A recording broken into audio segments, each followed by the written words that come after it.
Manalangin po tayo. Hallelujah.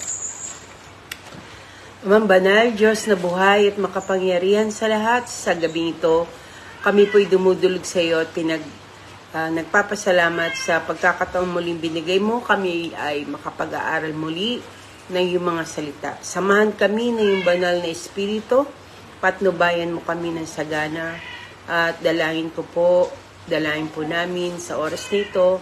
Kayo po ang gumabay sa aming mga mahal sa buhay na wala pa po sa aming kani-kaniyang tahanan. Sila po ay makarating na maluwalhating ligtas sa kanilang kani-kaniyang tahanan. Dalangin din po namin sa mga sandaling ito, patnubayan mo po at gabayan ang bawat isa sa amin. Magkaroon po kami patuloy ng panahon, pagkakataon na makinig na yung salita.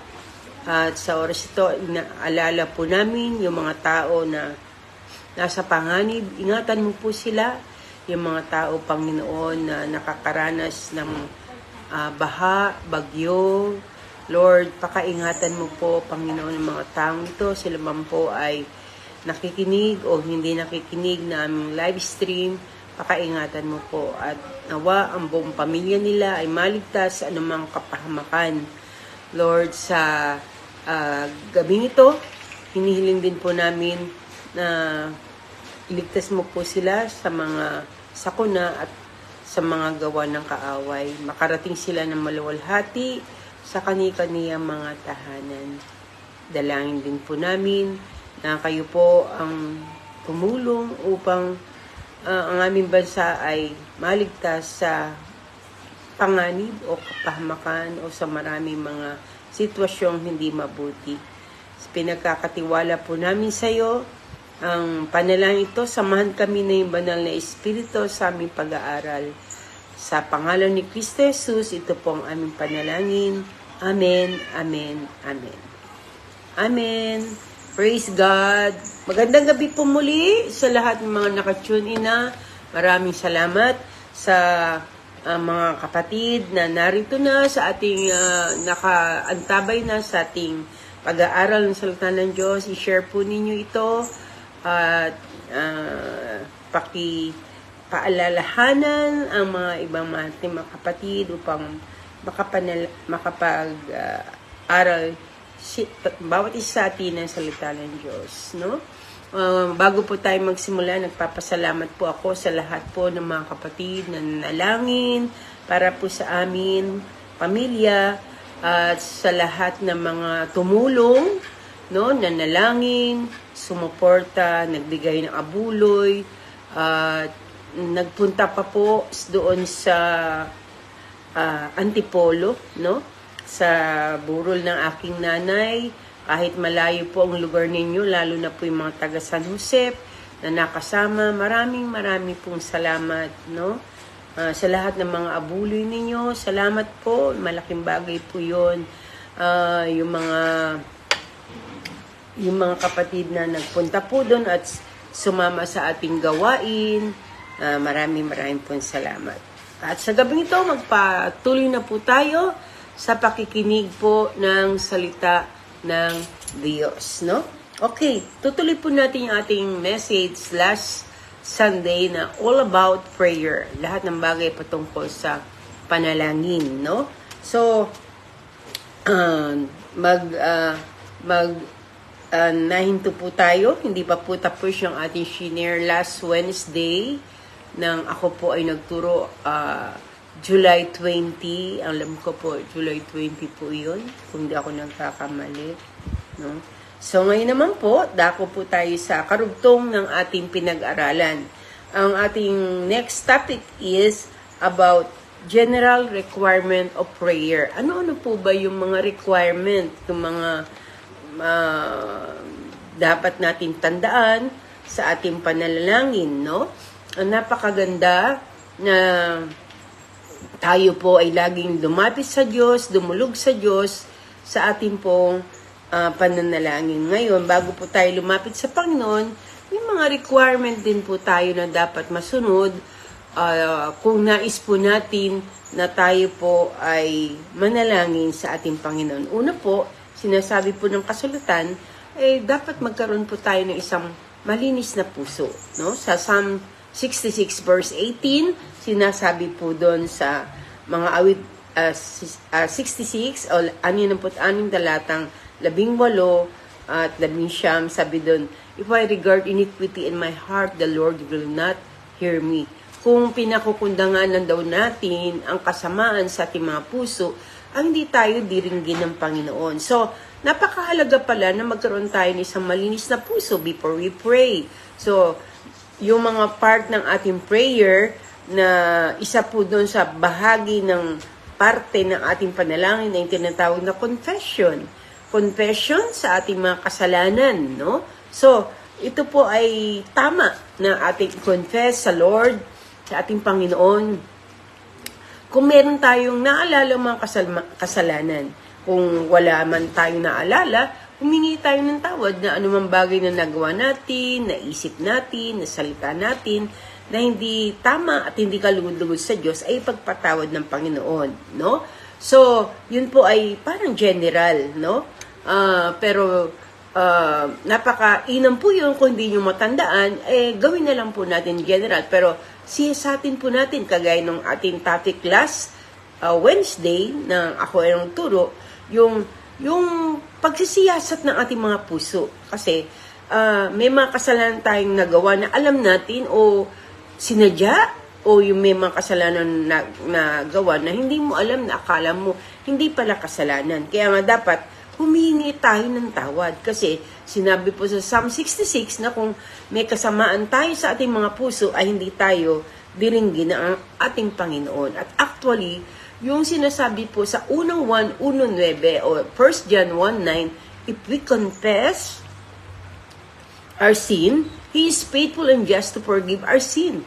Kung tayo daw po ay papahayag natin ng ating mga kasalanan, tapat at banal ang Diyos na papatawarin tayo sa ating mga kasalanan at lilinisin tayo sa ating mga kalikuan. No? So ito pong verse na ito ay para po sa lahat ng mga Kristiyano nagkakasala, nagkakamali. Humingi po tayo ng tawad sa ating Panginoon. Sabi po diyan, if I regard iniquity, kung sa 1 John 1:9 po pala tayo, sabi po doon, kung tayo daw po ay nagkasala sa Diyos, if we confess our sin, kung ikukonfesal natin ang ating mga kasalanan, tapat at banal ang Diyos na papatawarin tayo sa ating mga kasalanan at lilinisin sa lahat ng kalikuan. Ang ibig sabihin po dito ng confession sa original, name it one by one. Ibig sabihin, bilang Kristiyano, kung merong naalala mo na may kasalanan kang nagawa sa Diyos, sabihin daw po natin isa-isa. Halimbawa, sa araw na yon, nakagawa ka ng kasalanan, nakapagsalita ka ng masama, o nakapagdabog ka, o nasagot mo ang magulang mo, sabihin mo yun one by one. Sasabihin mo isa-isa, patawarin mo ko, Panginoon, kasi kanina po ay nakasagot ako sa nanay ko, kanina po ay nakapagsalita ako ng masama sa aking kapwa, nakapag-isip po ako ng masama. Name it one by one. If you are a Christian, dapat po, pag humingi tayo ng tawad, isa-isahin po natin ang ating mga kasalanan. Dahil pag Kristiyano ka na, hindi mo na sinasadya ang kasalanan. At kung nakagawa ka man ng kasalanan, hingi mo agad ng tawad sa Diyos, no? Kung pinakamainam, kung ngayon ka nagkasala, ngayon ka humingi ng tawad sa Diyos, no? Huwag mo nang patagalin pa. Dahil yun ang nais ng Diyos at ang pangako naman ng Panginoon, kung tayo daw po ihingi ng tawad sa Kanya, tapat at banal ang Diyos na papatawarin tayo sa ating mga kasalanan at lilinisin tayo sa lahat ng ating mga kalikuan, no? So, kailangan po ay yung confession of purity of heart. Malinis ang ating mga puso. Pangalawa, believing, manampalataya tayo, no? Matthew 21:22, Mateo 21, talatang 22, ang sabi po doon, ang lahat ng mga bagay, no? Ang lahat ng mga bagay na yung hingin sa panalangin na may pananampalataya ay inyong tatanggapin. So, all is all. Sabi ng Panginoon, lahat ng bagay na inyong hilingin. Kung hihingi tayo sa Diyos, dapat daw po ay may pananampalataya. nagtitiwala tayo sa Diyos, nagtitiwala ka, nananampalataya ka, na yung hinihingi ay tatanggapin mo ang katugunan. Dahil humihingi ka sa isang makapangyarihan Diyos, sa isang Diyos na sovereign, walang hihigit sa Kanya, makapangyarihan siya, lahat ay kaya niyang gawin. Humingi tayo sa isang Diyos na mahabagin, maawain, matulungin, na lahat ng mabubuting bagay ay nasa Kanya. No? So, believe in Him. Manampalataya tayo sa Kanya. Sabi nga po sa Biblia, na lahat ng sumasampalataya, kung tayo daw po hingi sa Kanya, sa panalangin na may pananampalataya, ay ating kakamtin ang mga bagay na ating hinihingi o hinihiling. So, be sure na pag tayo lumalapit sa Diyos, may hinihingi tayo sa Kanya, hinihiling tayo sa Kanya, dapat meron tayong paniniwala at pananampalataya sa Kanya. That He can do.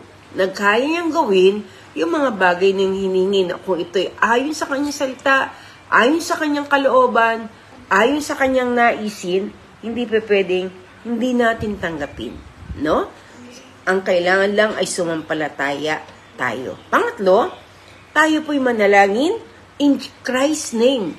Manalangin tayo sa pamagitan ng sa pangalan ni Jesus. Sabi sa John 14, verse 13, 1:14, talatang 13, at anumang inyong hingin sa aking pangalan, yaon ang aking gagawin. So ito na naman po ang isang pangako ng ating Panginoon about prayer. Kung tayo daw po hihingi sa Kanya, sa pangalan ng ating Panginoon, yun daw ang Kanyang gagawin. If it is according to His will, according to His plan, lahat ng ating hilingin ayon sa Kanyang kalooban, ayon sa Kanyang plano, ito'y Kanyang tutuparin at Kanyang gagawin. So, kanino pangalan? Hindi sa kanino mang pangalan, kundi sa isang pangalan lang ibinigay ng Diyos, no? Kundi sa pangalan lang ng ating Panginoong Jesucristo. Pang-apat, according to God's will. Kagaya na sinabi ko sa inyo kanina, na ayon sa kalooban ng Panginoon, sa God's will, no? Tayo po ay manalangin ayon sa Kanyang kalooban. Sabi sa 1 John 5:14, unang 1:5, talatang 14, at ito ang ating pagkakatiwala sa Kanya, no? Na tayo'y humingi ng anumang bagay na ayon sa Kanyang kalooban at dinidinig niya tayo, no? So, ito po ang nais po ng Panginoon, na kung tayo ay nagtitiwala sa Kanya, at humingi tayo ayon sa Kanyang kalooban, didinggin po tayo ng ating Panginoon. Ito po ay pinangako ng ating Panginoon. So, as, no, according to His will, and as, sabi po dito, na may pagkakatiwala, Daddy, excuse me, alis tayo. Kung tayo po ay nagkakatiwala, ay nagtitiwala sa Kanya, ay didinggin tayo ng ating Panginoon. Panglima, forgiving spirit. Dapat po, kung tayo po'y nananalangin, marunong tayo magpatawad. Dahil sinabi yan sa atin ng ating Panginoon. Mateo 6:14. Sabi po diyan, sapagkat kung ipapatawad ninyo ang inyong kung ipapatawad ninyo sa mga taong kanilang mga kasalanan, sabi dito, ay patatawarin naman kayo na inyong amang nasa langit, no? Kung may mga tao daw po na papatawarin natin o pinapatawad natin sila sa kanilang mga kasalanan, no? Papatawarin tayo ng ating Ama na nasa langit. Kaya nga, dapat, kung tayo po ay mananalangin, marunong tayo magpatawad. Patawarin natin yung mga taong nagkasala laban sa atin. Dahil sabi po nga po sa Matthew 6 verse 12, ito po ang tinurong panalangin ng ating Panginoong Yesus. Sa Mateo 6 talatang 12, na ang sabi, patawarin mo kami sa aming mga kasalanan upang nagaya ng pagpapatawad namin sa mga taong nagkasala laban sa amin. Sabi ng prayer po na tinuro ng ating Panginoon na Our Father o Ama namin, patawarin mo kami sa aming mga kasalanan gaya ng pagpapatawad namin sa mga tao na nagkasala laban sa amin. No? Ibig sabihin, how God can forgive us? Paano tayo papatawarin ng Diyos kung hindi tayo marunong humingi ng tawad sa mga taong nagkasala laban sa atin? No? So, isa po yan sa requirement ng ating Panginoon na bago niya tayo patawarin sa ating mga kasalanan, ay marunong tayo magpatawad sa mga taong nagkasala laban sa atin. So, anong implication nito? Kung hindi tayo marunong magpatawad sa mga taong nagkasala sa atin, paano tayo patatawarin ng Diyos sa ating mga kasalanan? So, kaya nga mga kapatid, napakainam na tayo po ay humingi ng tawad sa Diyos sa lahat ng ating mga kasalanan. At bago ka humingi ng tawad sa Diyos sa ating mga kasalanan, siguraduhin mo na yung mga taong nagkasala laban sa iyo ay patawarin mo. Humingi man sila ng tawad o hindi man sila humingi ng tawad, marunong ka dapat magpatawad sa mga taong nagkasala laban sa iyo. Dahil ito ay isang requirement upang pakinggan ng Diyos ang ating mga panalangin.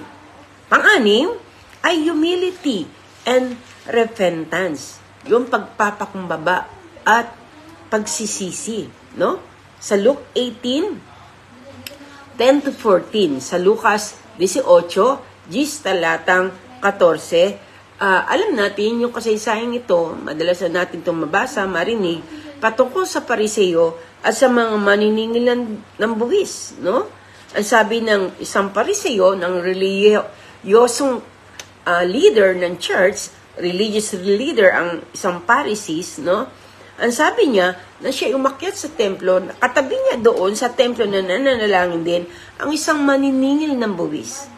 At yung lalaking Pariseo na ito ay nagsabi na malakas na tinig, Diyos ko, pinasasalamatan kita na hindi ako kagaya ng ibang tao, no? Ng mga manlulupig, ng mga liko, ng mga mapangalunya, o hindi man lang ako kagaya ng maniningil na buwis na ito. Okay, no? Judgmental, no? Kung titingnan po natin itong lalaking Pariseo, na ang tinuro niya ay yung mga kamalian, kapangitan, yung mga bagay na hindi maganda nakikita niya sa ibang tao. Sabi, hindi ako kagaya ng mga manlulupig, mga nanakaw, ng mga mamamatay tao. Hindi ako liko, hindi ako mga ngalunya. Lalong-lalo na, hindi ako kagaya ng maniningil na buwis na ito. Na sa mga oras na yun, ay katabi niyang nananalangin. No? Sabi, at pa sinabi niya, makalawang beses akong mag-ayunas sa isang linggo. Nagbibigay ako ng ikapu sa lahat kong kinamtan, no? Nagtatights ako, sabi ng lalaki. Datapwat ang maniningil ng buwis na nakatayo at nakatanaw sa malayo ay ayaw man lang itingin ang kanyang mata sa langit. So, makikita po natin dito sa maniningil ng buwis ang pagpapakumbaba. Hindi man lang niya maitingin ang kanyang mata sa taas o sa langit, no?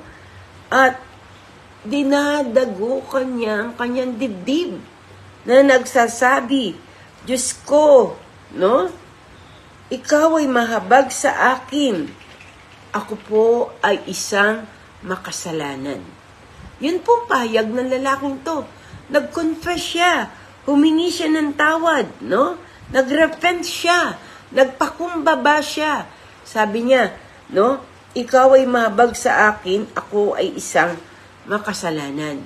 At dahil makasalanan siya, hindi man lang siya makatingin sa itaas. Na alam niya na doon ang ating Ama na nasa langit, no? At sinabi ng Panginoong Hesus sa verse 14, at sinasabi ko sa inyo na naog at umuwi sa kanilang bahay ang taong ito. No, yung dalawang ito na nanalangin, no, na naroon sa templo, na nagpe-pray, umuwi na sila after na sila makapag-pray. After na sila makapagsabi at makapagsaysay sa Diyos ng nilalaman ng kanilang mga puso, no? Pero sabi, ang taong ito, dalawang taong ito, ay kapwa bumaba sa templo, lumabas sa templo. Subalit, sabi ng Panginoon, sa palagay nyo, sino sa kanila ang inaring ganap? Sino sa kanila ang inaring matuwid ng ating Panginoon? No? Sabi ng Panginoon, umuwi sa kanilang bahay ang taong ito na tinutukoy niya ay walang iba kundi ang maniningil ng buwis na inaring ganap kaysa isa, sapagkat ang bawat nagmamataas sa kanyang sarili ay mabababa at ang bawat nagpapakumbaba sa kanyang sarili ay matataas. Okay? So, napakaganda, no? Talagang napakaganda ng prinsipyo ng Panginoon. Alam niya kung sino ang tinanggap ng Diyos, kung anong panalangin o kung sinong tao na nanalangin ang tinanggap ng Diyos ang kanyang panalangin. At ang sabi ng Panginoon, walang iba kundi yung maniningil ng buwis na nagpakumbaba at humingi ng tawad sa kanyang mga kasalanan. Datapot yung Pariseo na mapagmataas, ni hindi man lang niya sinabi ang kanyang mga pagkakamali, pagkukulang, pagkakasala, ay hindi tumanggap ng kapatawaran o hindi tinanggap ng Diyos ang kanyang panalangin. No? So, kaya nga tandaan po natin na sa ating panalangin, kinakailangan po ng pagpapakumbaba at paghingi ng tawad. Pangpito, be confident with expectation. Pag tayo po'y manalangin tayo na may malakas ng loob natin, confident po tayo. At meron tayong inaasahan, expectation, no? Mark 11:24. Marcos 11, talatang 24. Ang sabi niyan, ang lahat. So, all is all. Ang lahat ay lahat. Ang lahat ng mga bagay na inyong dinadalangin ay humingi kayo, ang lahat ng mga bagay na inyong dinadalangin at hinihingi ay magsisampalataya kayo na inyong tinanggap na at inyong kakamtin. Yun ang pangako ng ating Panginoon. Lahat ng bagay na ating idinadalangin at hinihingi, no? Ano ang sabi ng Panginoon? Isang requirement niya, magsisampalataya kayo na inyong tinanggap na at inyong kakamtin. No? So, sabi, have faith. Sabi, manawala kayo, sumampalataya kayo na inyong tinanggap na. Past tense, natanggap na ninyo. Hindi pa dumadating sa inyo, pero naniniwala kayo na tinanggap na ninyo ang inyong kahilingan at inyong kakamtin. Because, isang bagay lang pwede natin mabigyan ng kaluguran ng Diyos kung meron tayong pananampalataya sa Kanya. No?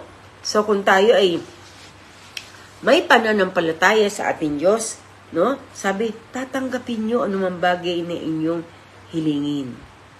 Amen? So, napakaganda ng mga bagay na ating nalaman kung ano yung general requirement ng ating panalangin. Una, purity of heart, malinis na puso. Believing, pananampalataya. Matthew 21:22. Yung purity in heart, Psalm 66 verse 18 at 19. Pangatlo, sa pamagitan ng pangalan ni Kristo in Jesus Christ's name. John 14 verse 13. Pang-apat, pray according to God's will ayon sa kalooban ng Diyos. 1 John 5 verse 11. 1 John 5 verse 14, no?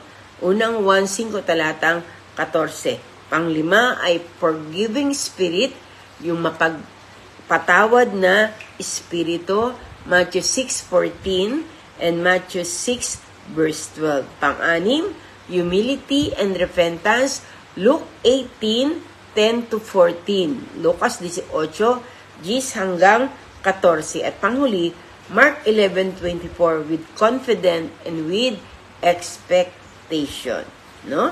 So, now, dito naman tayo dumako. Yung answer natin ay nare-refuse dahil sa mga bagay na ating narinig. No? Una, kapag may sin, kasalanan, nasabi ko na yun sa inyo kanina. Pangalawa, selfishness. Kung makasarili tayo, humingi tayo na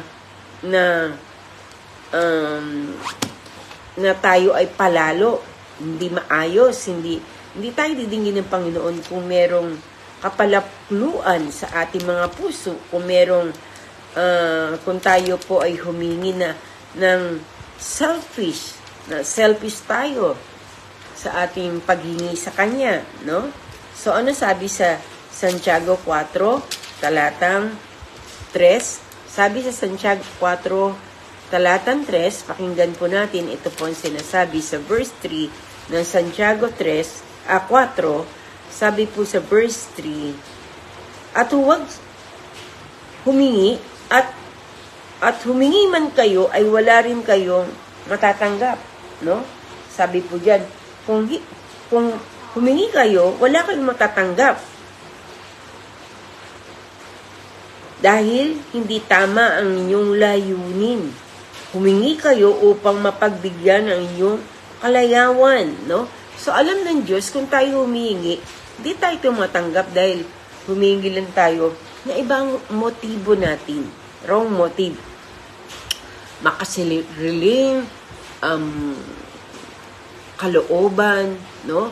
Kaya mo lang kailang humingi ng ito kasi gusto mo lang magpalalo, gusto mo lang magmayabang, gusto mo lang magmataas, no? Kaya sabi sa James 4 verse 3, ang Diyos ay sumasalangsang sa mga palalo, datapwat nagbibigay siya ng biyaya sa mga mapagkumbaba. Yan po ang sinasabi, no? So, kung tayo hingi, tingnan natin yung motibo natin kung sa ating paghingi, no? Kung humihingi man kayo, wala rin kayong natatanggap dahil hindi tama ang inyong layunin. Kaya dapat magkaroon tayo ng tamang layunin, no? Sapagkat ang bawat humihingi ay binibigyan, no? Kung ito'y hindi gagamitin sa ating mga kalayawan. Pangatlo ay yung doubt, pagdududa. Hindi tayo tatanggap kapag may pagdududa tayo. Ano po sabi sa James 1:6-7, Santiago 1:6 hanggang 7. Ngunit kung siyang may pananampalataya na walang anumang pag-aalinlangan, sapagkat iyong nag-aalinlangan ay katulad ng isang alon sa dagat na tinutulak ng hangin at pinapadpad ng hangin sa magkabi-kabila, sapagkat wag isipin ng taong yun na siya'y tatanggap na anong bagay sa Panginoon, no? So, kung humingi daw tayo, humingi tayo may pananampalataya at wag nag-aalinlangan. So, kung nagpa-pray tayo, kung may hiningi ka sa Diyos, sampalataya na mong kakamtan mo yung iyong hinihiling. Hindi ka dapat mag-alinlangan, sapagkat ang nag-aalinlangan ay katulad daw na isang tao na pinapadpad o katulad na isang tao na nag-alinlangan ay taong tinutulak ng hangin at pinapadpad sa magkabi-kabila. Ganun ang hangin. Pag humipang ang hangin sa kanan, dun ka papad pa rin. Pag humihip ang hangin sa kaliwa, nandun ka rin. No, ibig sabihin, hindi ka sure. Hindi, nagdududa ka. Hindi pwede yung nagdududa o nagda-doubt, no? Huwag tayo mag-alinlangan sapagkat walang tatanggipin anuman yung mga taong nag-aalinlangan, no? Sabi sa dulo, sapagkat huwag isipin ng taong yun na siya tatanggap na anuman bagay sa ating Panginoon. Okay? Pang-anim ay disobedience, pagsuway. Proverbs 28 verse 9, Kawikaan 28 talatang 9. Sabi diyan, siya'y naglalayo ng kanyang pakinig sa pakinig ng kautusan, maging sa kanyang dalangin ay karumal-dumal, no? So, pag tayo masuwayin, nanatili ang kasamaan dito, hindi tayo humingi ng tawad, kandidato ka para hindi matugunan ang iyong panalangin. Kaya dapat, bago ka nagpe-pray, humingi ka muna ng tawad sa Diyos sa lahat ng ginagawang pagkakamali, pagkukulang, pagkakasala. Panglima, Proverbs 21:13, Kawikaan 21 talatang 13, ang nagtatakip ng kanyang makapakinig sa daing ng dukha, siya naman ay dadaing ngunit hindi didinggin. Kung tayo daw po ay nagbibingi-bingihan sa nagbibingi-bingihan sa daing ng mga dukha, yung mga tao bang manghihirap, yung mga tao bang walang kaya, kung tayo daw po ay nagbibingihan sa kanilang mga daing, sa kanilang mga dinadaing, no? Hindi natin dinidinggin, kung sila man ay humingi ng tulong, hindi tayo tumutulong, hindi tayo wala tayong puso na makapagbigay ng tulong sa kanila. Sabi, humihingi sila, hindi natin pinapansin ang kanilang mga daing. Kung kumando ay dumaing, hindi ka didinggin ng Diyos. No? Napakasaklap po nun. No? Na akala mo, titugunin ka ng Panginoon, pero dapat marunong tayong duminig sa daing ng ating kapwa. Dahil ang dumidinig ng daing ay dinidinig din ng ating Panginoon. At panghuli ay pride.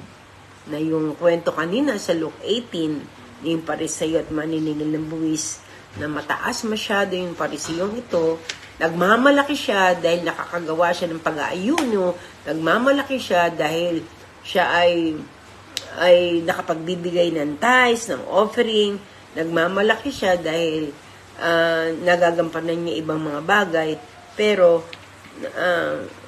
nagmamataas siya at inaalipusan naman niya ang ibang tao. No?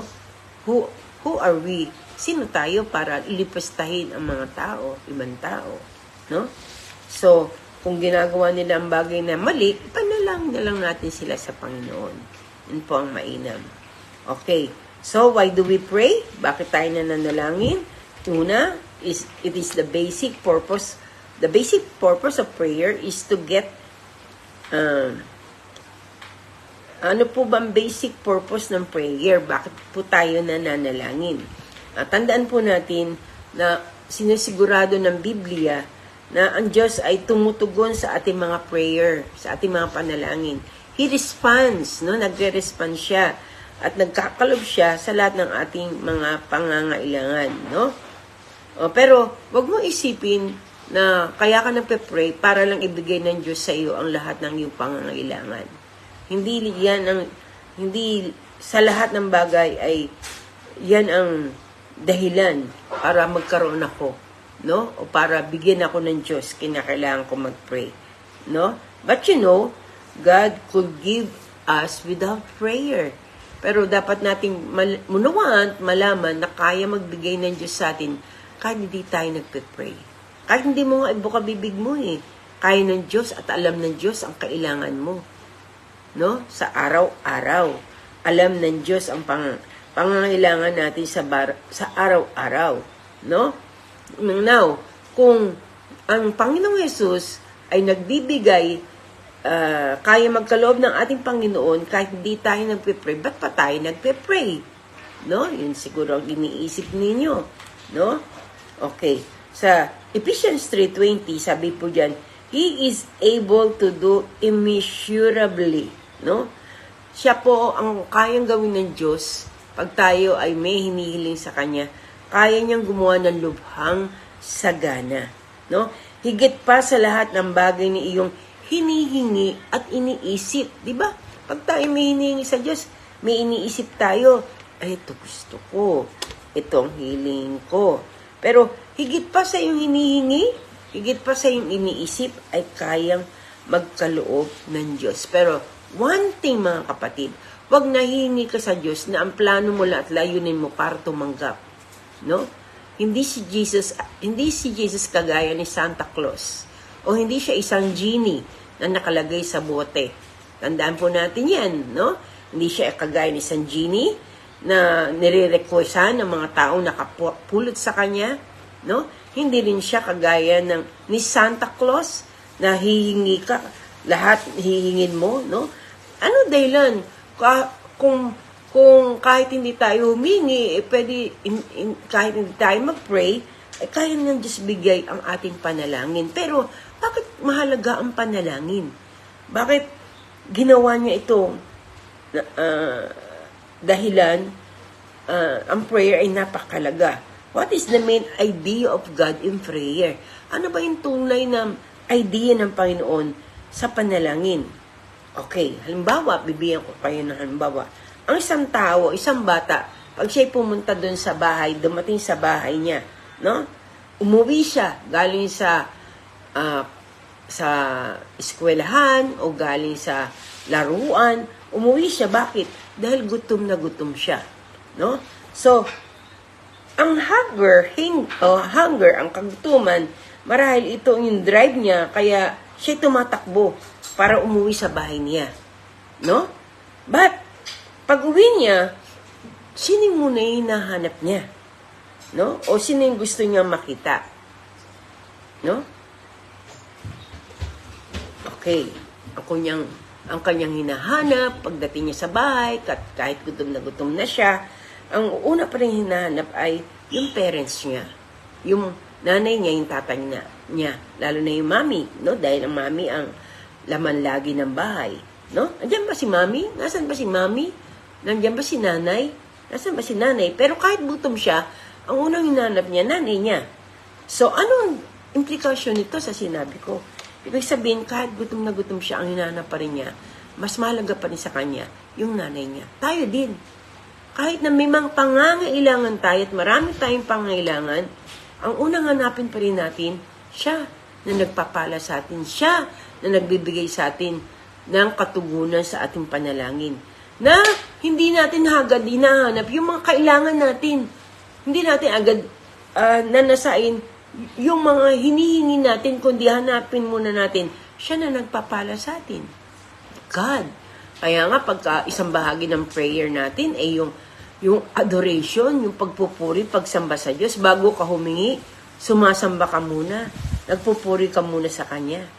So, anong ibig sabihin nito? Ang communication with God is the one need of soul beyond all other need. Ito ang higit na kailangan natin, yung Diyos, no? Yung paghahanap natin sa Diyos, yung pagsisik natin sa Kanya, itong higit natin kailangan bago yung matanto natin o makamtan natin yung pangangailangan ng ating kaluluwa o ng ating katawan, no? Dapat hindi natin kinalilimutan yun, na siya ang priority natin, na siya ang dahilan kaya hinahanap natin ng Diyos. No? Naalala ko, nung napag-aralan natin to, sabi ni Jesus, kayo nyo lang ako hinahanap dahil sa tinapay dahil pinakain ko kayo kahapon. No? Masakit yun. No? Pero ang katotohanan ay minsan masakit. Pero maraming mga tao na nananalangin na talagang ang hinahanap nila yung katugunan ng kanilang panalangin. Yung hinahanap nila, yung maibigay sa kanilang pangailangan. Pero hindi. Dapat ang unahin nating hanapin ay ang Diyos na nagpapala. Hindi pagpapala agad, kundi yung Diyos na nagpapala. At pag hinanap mo ang Diyos na nagpapala, kaya niyang ipagkaloob sa iyo ang mga pagpapala. Amen? So, ang prayer po, ito po ang beginning ng communication, no? Pakikipagniig, pakikipag-usap, no? Pakikipag-fellowship. Ito po ang pinaka-main idea o punot dulo ng panalangin. Ang Diyos ay tumutugon sa atin o kaya ibigay ng Diyos sa atin anumang kailangan natin kahit hindi tayo humihingi, no? He knows our hearts, He knows our needs, no? But He wants to bring His child to His knees. Alam niya ang ating kailangan, alam niya ang ating gusto, pero gusto niya, lumuhod muna tayo sa Kanya. No? Gusto niyang, ang Kanyang mga anak ay mailapit niya sa Kanya. Kaya nga, hindi tayo nauubusan ng pangangailangan sa araw-araw kasi gusto ni Lord, araw-araw lumalapit tayo sa Kanya. At nakikipag-usap tayo sa Kanya. God wants, excuse me, kasi may mga taong hindi lalapit sa Diyos pag walang pangangailangan. Kaya nga siguro, hindi tayo naubusan ng pangailangan dahil gusto ng Diyos na tayo lumapit lagi sa Kanya. Dahil gusto niya tayong makausap. Gusto niya makipagnaig sa atin. He wants communication. Okay, at tandaan po natin, ang purpose niya sa prayer ay hindi tayo magpalimos, no? Walang anak na naglilimos sa magulang. Kung gusto mo ng pagkain sa rep, meron bang magsasabi na anak na pag siya'y gutom na gutom, wala ang nanay at tatay niya, hindi siya kakain? No, hindi. No, kahit wala ang nanay niya, alam niya na siya'y anak. Anak ng nanay at tatay niya, alam niya na lahat na nasa refrigerator ay sa kanila, sa kanya rin yun. Kaya, kung gusto niya kumain ng ice cream, kakain siya ng ice cream. No? So, na hindi siya papagalitan na kanyang nanay, tatay, kahit kumain siya ng ice cream. No? So, hindi siya manlilimos dahil tayo anak ng Diyos, pinangako ng Panginoon, anumang bagay na ating hilingin, na may pananampalataya ay pagkakaloob niya sa atin. No? So, ang gusto na ipunto ng Diyos na kung tayo hingi sa Diyos, huwag tayo mag-concentrate doon sa gift. No? Sa gift na nasa kamay ng Diyos. At ini-ignore natin, siya na nagbibigay ng mga biyaya at pagpapala. No? Okay, no? Tandaan po natin na gusto ng Diyos na pagkaloob sa atin na lahat ng ating pangangailangan. At gusto rin niyang makita na ang dahilan kaya tayo lumalapit sa Kanya, hindi lang dahil sa ating mga pangailangan, kundi dahil talagang mahal natin ang ating Diyos na nagbuwis ng Kanyang buhay para sa bawat isa sa atin. No? Huwag tayo mag-interest dun sa nasa kamay ng Diyos, kundi ang interest natin ay mismo nasa Kanya nagbibigay ng mga biyaya at pagpapala sa bawat isa sa atin. Amen? No? So, seek God. Nasain natin na hanapin ng Diyos, maranasan natin ng Diyos sa ating panalangin, ma-experience natin ang Diyos sa ating panalangin, at kung ma-experience mo ang Diyos lagi sa iyong panalangin, lagi mong mararanasan siya sa iyong panalangin, alam mo mga kapatid, lagi mong nanaisin na manalangin, at lagi mong nanaisin at iibigin na manalangin sa Kanya. No? So, yun po, seek God and you will find the best life from our living God. Sa Kanya na buhay at makapangyarihang Diyos. Manalangin po tayo. Amang banal, Diyos na buhay, maraming salamat sa iyong biyaya. Salamat sa iyong mahabaging awa. Salamat dahil ikaw ay Diyos na punong-puno ng pag-ibig sa bawat isa amin, na kahit hindi kami humingi, pinagkakalob mo sa amin ang aming pangangailangan. You know the best for us. Alam mo ang pinakamahusay, pinakamagaling, pinakamainam para sa amin. Kaya nga, Panginoon, alam namin na higit pa sa aming hinihingi at iniisip ay kaya mong ipagkaloob. Sa oras na ito, pinagkakatiwala namin sa iyo, O Diyos, ang lahat ng aming mga kahilingan. Hindi yung nasa kamay mo ang pinakananais namin, kundi ikaw mismo, Panginoon. We long for you. We love you. We want, Lord, to please you. Lord, maraming salamat sa iyo. Pinupuri ka namin. Dinadakila ka namin. Tinataas at pinararangalan. Sa oras nito, batid mo ang pangangailangan lahat ng naparito, lahat ng nakikinig sa live stream na ito, lahat ng nanonood sa live stream na ito.